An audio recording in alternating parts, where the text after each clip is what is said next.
आज देश का दुर्भाग्य है, पहले तो क्लासरूम में भी कोई अगर चोरी करता था, किसी की कॉपी करता था, तो वो भी 10 दिन तक अपना मुंह किसी को दिखाता नहीं था। आज जो भ्रष्टाचार के आरोप जिन पे सिद्ध हो चुके हैं, जो जेलों में समय निकाल करके पैरोल पर आए, आज वॉशिंग मशीन से भी बड़ा कंधे पे लेकर के महिमा मंडन कर रहे हैं ऐसे चोरों का सार्वजनिक जीवन में। कांग्रेस के समय में ईडी ने 5,000 करोड़ रुपए की संपत्ति जब्त की। हमारे कार्यकाल में ईडी ने 1 लाख करोड़ रुपए की संपत्ति, हमने 10 करोड़ फर्जी नाम हटाए हैं। अभी लोग पूछते हैं पहले इतना आंकड़ा था, क्यों कम हुआ? आपने ऐसी व्यवस्था बनाई थी कि जिस बेटी का जन्म नहीं हुआ उसको आपके यहां से विधवा पेंशन जाते थे। कहां ले जाना चाहते हो देश को तुम? जो सजा हो चुकी है, मैं ये तो समझता हूं कि आरोप जो है उनके लिए तो आप सोच सकते हैं, लेकिन जो गुनाह सिद्ध हो चुका है, जो सजा काट चुके हैं, जो सजा काट रहे हैं, ऐसे लोगों का महिमा मंडन करते हो आप? कौन सा कल्चर देश की भावी पीढ़ी को क्या प्रेरणा देना चाहते हो आप? कौन से रास्ते और ऐसी कौन सी आपकी मजबूरी है?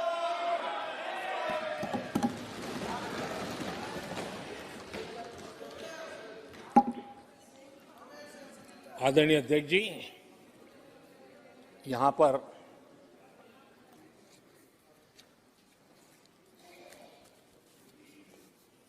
बहुत गुस्सा व्यक्त किया गया।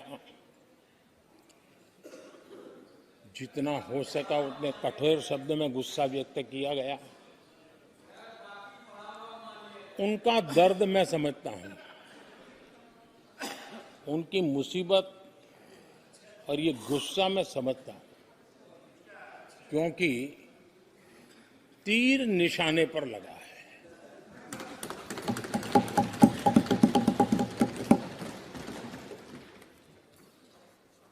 भ्रष्टाचार पर एजेंसियां एक्शन ले रही हैं, उसको लेकर भी इतना गुस्सा, क्या क्या शब्दों का प्रयोग किया जा रहा है। आदरणीय अध्यक्ष जी, 10 साल पहले हमारे सदन में, पार्लियामेंट में क्या चर्चा होती थी? सदन का पूरा समय घोटालों की चर्चा पर जाता था, भ्रष्टाचार की चर्चा पर जाता था, लगातार एक्शन की डिमांड होती थी। सदन यही मांग करता रहता था, एक्शन लो, एक्शन लो, एक्शन लो।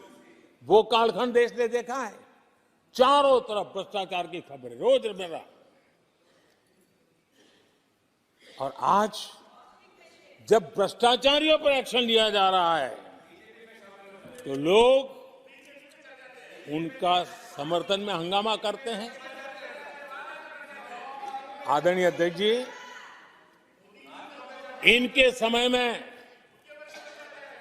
एजेंसियों का सिर्फ और सिर्फ राजनीतिक उपयोग के लिए उपयोग किया जाता था, बाकी उनको कोई काम करने नहीं दिया जाता था।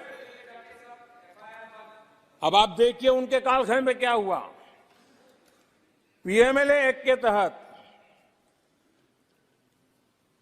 हमने पहले के मुकाबले 2 गुने से अधिक केस दर्ज किए।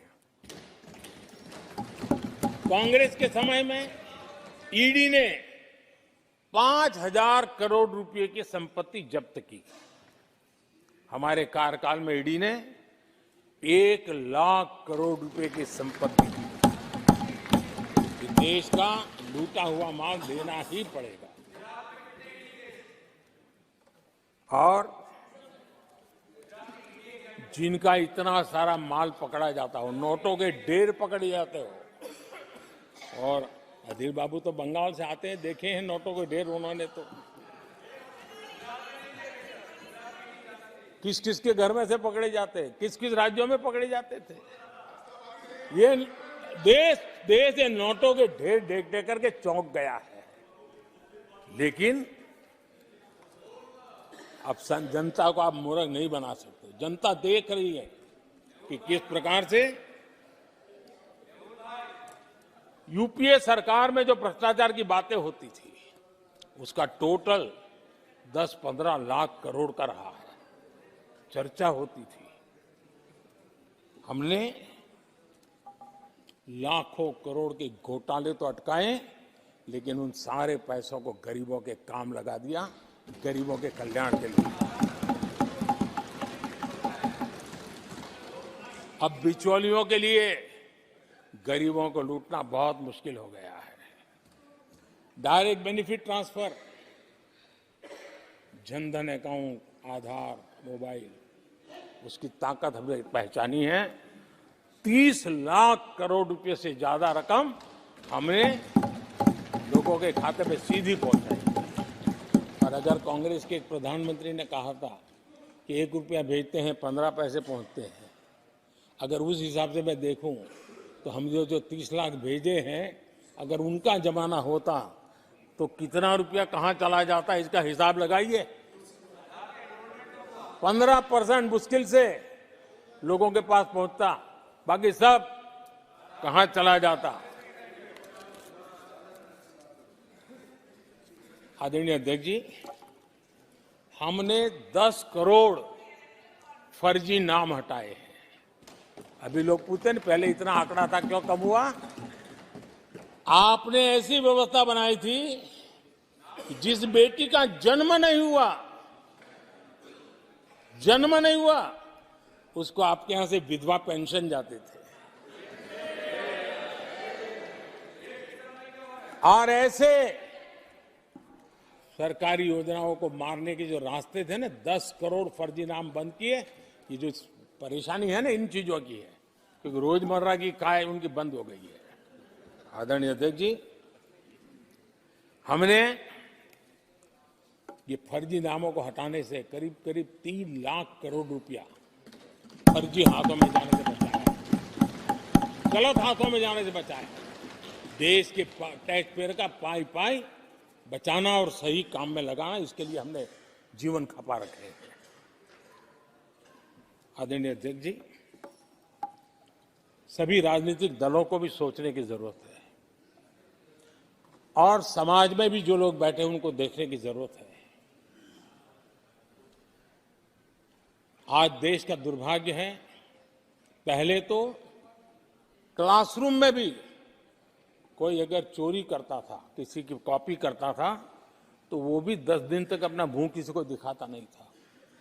आज जो भ्रष्टाचार के आरोप जिन पे सिद्ध हो चुके हैं, जो जेलों में समय निकाल करके पैरोल पर आए, आज वॉशिंग मशीन से भी बड़ा कंधे पे लेकर के महिमा मंडन कर रहे हैं ऐसे चोरों का सार्वजनिक जीवन में।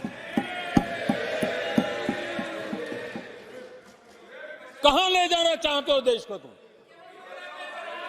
जो सजा हो चुकी है, मैं ये तो समझता हूं कि आरोप जो है उनके लिए तो आप सोच सकते हैं, लेकिन जो गुनाह सिद्ध हो चुका है, जो सजा काट चुके हैं, जो सजा काट रहे हैं, ऐसे लोगों का महिमा मंडन करते हो आप? कौन सा कल्चर और देश की अभावी पीढ़ी को क्या प्रेरणा देना चाहते हो आप? कौन से रास्ते और ऐसी कौन सी आपकी मजबूरी है?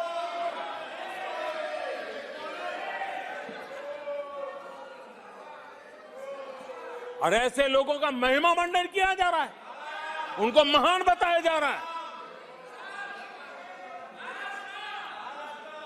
जहां संविधान का राज है, जहां लोकतंत्र है, माननीय अध्यक्ष जी, ऐसी बातें लंबी नहीं चल सकती हैं। ये लोग लिख करके रखें, ये जो महिमा मंडन का काम चल रहा है उनका, वो अपने ही खात्मे की चिट्ठी पे सिग्नेचर कर रहे हैं लोग।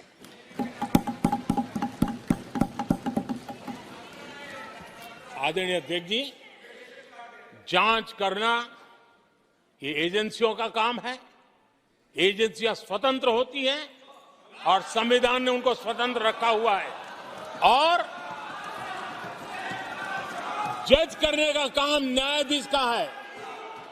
जज करने का काम न्यायाधीश का है और वो अपना काम कर रहे हैं।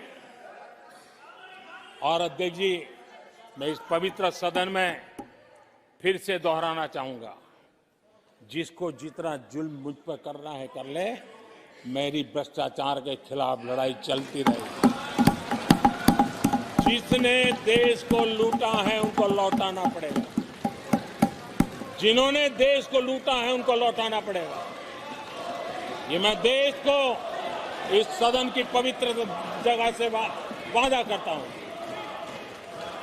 जिसको जो आरोप लगाना है लगा लें, लेकिन देश को लूटने नहीं दिया जाएगा और जो लूटा है वो लौटाना पड़ेगा।